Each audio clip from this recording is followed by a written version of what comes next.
First of all, thank you for taking the time. I'm enjoying the series as much as you can. I went for an escape from, the daily news, and you brought me into hell. Yeah, I know. times two. I'm sorry about that. Hell times two.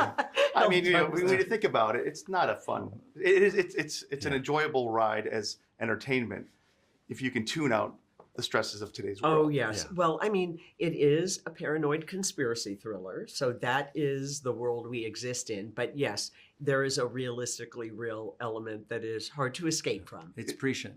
Yeah. Isn't that a fun way to describe the 2025? I know. Oh my God. What is truth in a post-truth world? Yeah. But don't you think telling a story about the moment is the most difficult story to tell? To tell a story that is a current event is a very difficult story. That's why we tell stories about the past and tell stories about the future and spaceships and stuff. Because to tell a story about what's happening right now is very difficult, unless it's a documentary. Mm-hmm.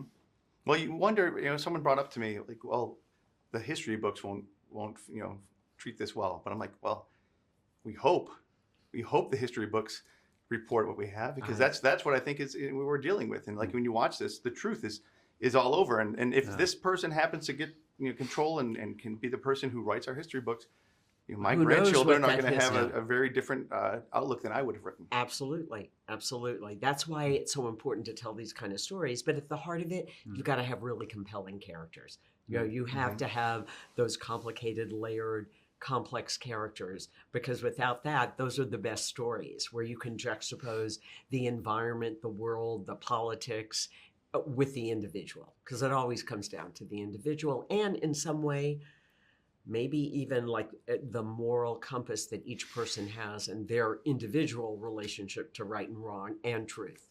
Well, it's kind of like I don't know if it's the best analogy, but like a pinball machine, where this relationship and how they interact is very different than you'd expect. And the way they all connect together, you can't really predict how one will influence the other. But then you realize that we're all this web, but it's complex. It keeps you going, keeps you very interested. You got an amazing cast. Oh, I know. I mean, for a director, dream team. I feel blessed. There is an Indian chief named Chief Seattle from Seattle, Washington. President Taft wanted to purchase Indian land, and he said, how do you purchase something that belongs to all of us? Remember that the air that was my grandfather's first breath also receives his last sigh. Mm-hmm. And he said that life is like a spider's web, and what you do to a single strand has an impact on the entire web. And here we are living in this moment where the world is being compromised environmentally. There's tremendous financial disparity between, the extreme wealth and middle class disappearing, and a time where there's no stability in our political system, in what we imagine this great experiment of American democracy, which is an agreement that I agree that to have a conversation with you, that it's not I'm right, you're wrong, I'm smart, you're stupid, but there's supposed to be an opportunity for conversation. And I think that's what's really important to Leslie with this show and the makers of this show, is to open up a dialogue, to remind ourselves of civility and the cooperation that's necessary for American democracy to work. I love that quote, by the way. It's a beautiful quote. Yeah, I haven't heard that quote. I need to write that down. I know, me too. That's something that's, this is what I love about art, and art that really addresses and looks at the world in a way that starts conversations. Because I don't know if I want my daughters watching this right now, because it is such a cynical, they watch the news with me at times, and they hear, and I don't hold back, I let them, know what, this is manipulative, et cetera, et cetera.